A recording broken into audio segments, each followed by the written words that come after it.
ఆంధ్రప్రదేశ్ మంత్రి వాసంశెట్టి సుభాష్ ఎవరైతే ఉన్నారో, ఆయన మంత్రి గారి కారుకి ఇబ్బందులు కలిగించారు మందుబాబులు అని చెప్పి మాట్లాడుతున్నారు. దీని వెనక కుట్ర ఉందా? లేకపోతే ఏంటంటే ఏం చెప్తారు సార్? నిన్న వాసంశెట్టి సుభాష్ గారు గోదావరి జిల్లాల్లో వరద ముంపుకు గురైన ప్రాంతాల్లో పర్యటిస్తూ ఆ వరద బాధితులకి సహాయ సహకారాలు అందుతున్నాయో లేదని పర్యవేక్షిస్తూ వారొక అధికారిక కార్యక్రమంలో ఉన్నారు. ఆ కార్యక్రమంలో ఉన్న సందర్భంగా కొంతమంది యువకులు వాసంశెట్టి సుభాష్ గారి కారుని అడ్డగించారు.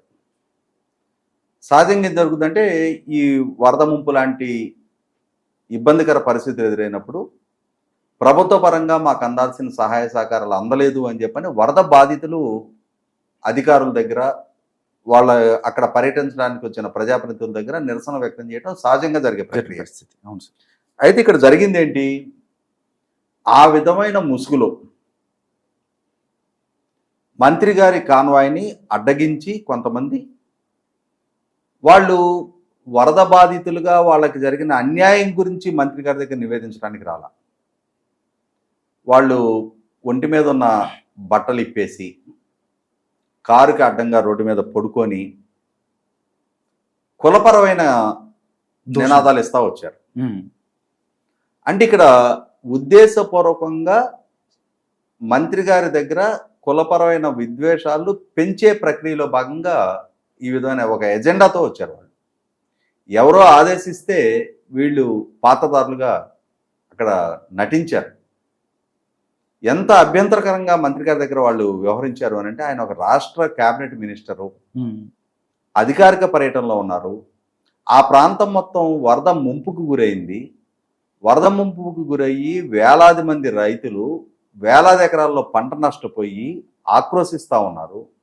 అటువంటి సందర్భంలో ప్రభుత్వ పరంగా వాళ్ళకి అందించాల్సిన సహాయ సహకారాల గురించి పర్యవేక్షిస్తూ ఆయన ఉంటే, వీళ్ళ ఎజెండాలో భాగంగా, ఎవరో రాజకీయ ఎజెండాలో భాగంగా అక్కడ కుల విద్వేషాలు రగిల్చే కార్యక్రమం. ఎందుకంటే మనకి ఈస్ట్ వెస్ట్ జిల్లాల్లో, ఈస్ట్ వెస్ట్ గోదావరి జిల్లాలో అవునండి, కాపులకి శెట్టి బలిజలకు మధ్య రాజకీయపరమైన ఆధిపత్య వైరం ఉంది. సామాజికంగానూ అక్కడ వైరం దశాబ్దాల తరబడి కొనసాగుతూ ఉంది. అది రాజకీయ పరంగా కూడా ఒక వైరంగా పరిణమించింది అనేది వాస్తవం. వాసంశెట్టి సుభాష్ గారు శెట్టి బలిజ సామాజిక వర్గం.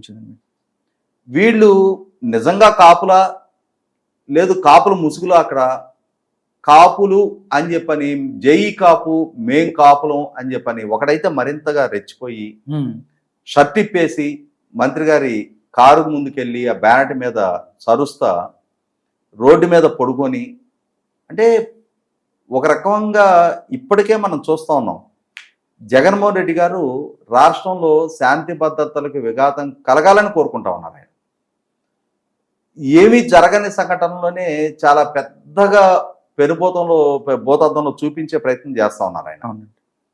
ఒక హత్య వినుకొండలో జరిగితే దాన్ని అడ్డుపెట్టుకొని రాష్ట్రం మొత్తం శాంతి భద్రతల సమస్యతోటి కొట్టుమిట్టాడుతుంది.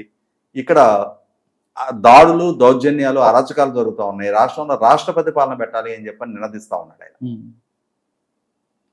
అంటే ఒక అసత్యపు గణాంకాలతోటి,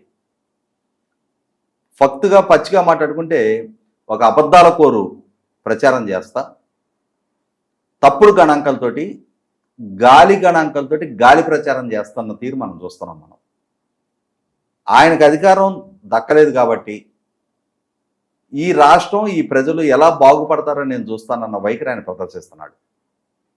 దానిలో భాగంగానే నేనైతే 100% నిన్నటి చర్యని సామాజిక వర్గాల మధ్య అశాంతి రగిల్చి చిచ్చుపెట్టి కుల ఘర్షణలతో రాష్ట్రం అట్టుడికే విధంగా చేసే ప్రాసెస్లో భాగంగానే ఈ విధమైన దుస్సాహసానికి ఒడిగట్టించారని చెప్పి నేను భావిస్తా ఉన్నా.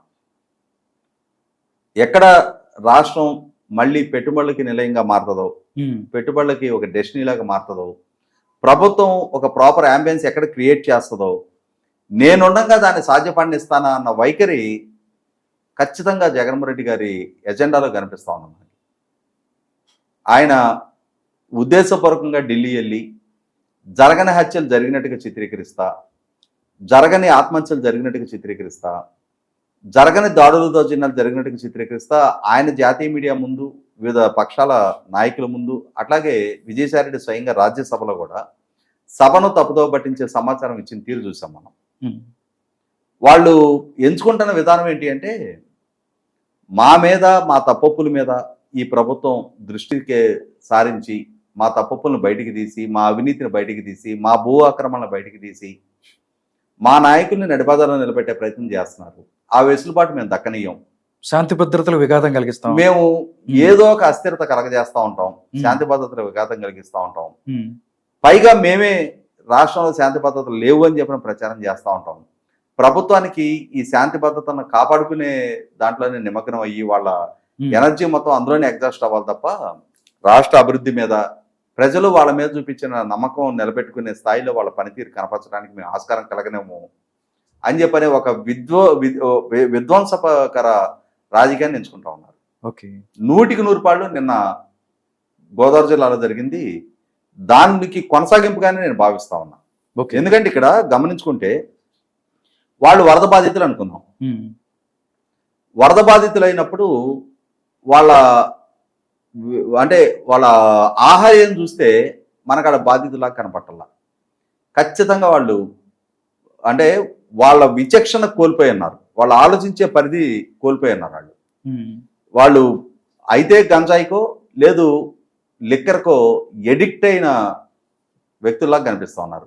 పైగా వాళ్ళందరూ ఏజ్ గ్రూప్ చూస్తే చాలా చిన్న వయసు, యంగ్స్టర్స్. చివరికి పోలీసులు వాళ్ళని అదుపులోకి తీసుకున్నారు, పోలీస్ స్టేషన్కి తరలిచ్చారు. నా 4 నాకు ఇచ్చేదాకా నేను మాట్లాడినని చెప్పని చెప్తుందంట కోడలో. అట్లాగే వీళ్ళకి కూడా పోలీసులు వాళ్ళకి ఇవ్వాల్సిన వాళ్ళకి ఇచ్చిన తర్వాత, ఆ మొత్తం దిగిన తర్వాత అప్పుడు బాహ్య ప్రపంచంలోకి వస్తారు వాళ్ళు. కానీ అసలు వీళ్ళని ప్రేరేపించింది ఎవరు?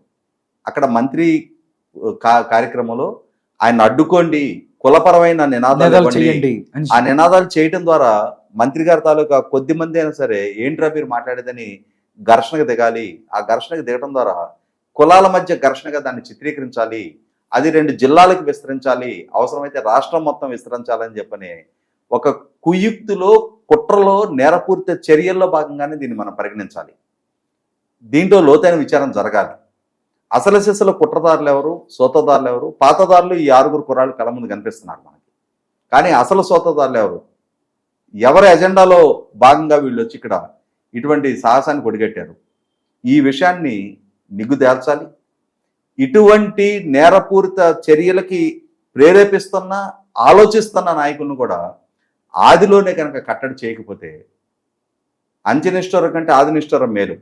ఇవాళ మా మీద కక్ష సాధింపు చర్యలు తీసుకున్నారని చెప్పని అఘోరించినా సరే వాళ్ళని బై హుక్ ఆర్ కుక్ కట్టడి చేస్తే రాసింది. రాష్ట్రం ఇంకొక అరాచకాన్ని, ఇంకొక అశాంతిని ఎదుర్కోవడానికి సిద్ధంగా లేదు. ఇప్పటికే దశాబ్ద కాలం పైగా ఈ విభజన జరిగి ఈ రాష్ట్రం పక్క రాష్ట్రాల సరసన నిలబడే స్థితిలో లేదు. రాజధాని లేని పరిస్థితి, ఉపాధి కల్పనకి పక్క రాష్ట్రాల మీద ఆధారపడతా ఉన్నాం, అప్పులు గొప్పగా మారిపోతా ఉంది. ఇటువంటి స్థితిలో ఈ రాష్ట్రాన్ని ఇదే విధంగా కొనారింపజేయాలని చెప్పని ఆలోచన చేసే ఎవరిని స్పేర్ చేయాల్సిన నష్టం లేదు. ఓకే సార్, ఇంకొకటి కూడా సార్, దీనికి చిన్నది ఏంటంటే మొన్న జమీన్ రైతను అంటే ఇలాంటి సంఘటనలు చూసినప్పుడు నార్మల్గా ప్రజల్లో ఒక అనుమానం వస్తుంది సార్. జమీన్ రైతను ఒక పత్రిక ఒక స్టోరీని ప్రచురించింది సార్. జగన్మోహన్ రెడ్డి ఆంధ్రప్రదేశ్లో శాంతి భద్రతల విఘాతం కలిగించడానికి 100 కోట్లు ఖర్చు పెడుతున్నాడు నెలకి. దీనికి సంబంధించి వాళ్ళందరికీ, మిథున్ రెడ్డికి కానీ లేకపోతే మిగతా వాళ్ళందరికి కూడా ఒక టార్గెట్ ఇచ్చారు, ఎక్కడ అశాంతి ఉండాలి, జనాలు కొట్టుకోవాలన్న పరిస్థితి ఉంటే ఇలాంటి సంఘటనలు చూసినప్పుడు నిజంగా ఇది నిజమే అని అనిపించింది సార్ ప్రజల్లో. ఇక్కడ గమనించుకోవాల్సింది ఏంటంటే 2019 ఎన్నికలకు ముందు ప్రతిపక్ష నాయకుడిగా జగన్మోహన్ రెడ్డి గారు ఉన్న రోజుల్లో, ఆ రోజు ఆయన నిత్యం ఇదే విధమైన ఎజెండాతోటి, ఆ రోజు ఏంటంటే ఐడియాలజికల్ వార్, తనకి ఒక స్ట్రాటజిస్ట్ని పెట్టుకున్నాడు. ఆ స్ట్రాటజిస్ట్ ఇచ్చిన ఎజెండాలో భాగంగా నిత్యం ప్రజల్లో సోషల్ మీడియా ద్వారా కులపరమైన విద్వేషాలు రగిల్చే ప్రయత్నం చేశాడు, సక్సెస్ అయ్యాడు.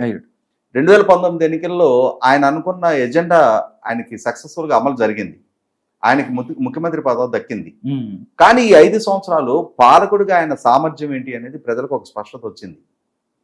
ఇటువంటి పరిస్థితులు ఏంటంటే ఆయన తన విధానాన్ని మార్చుకున్నాడు.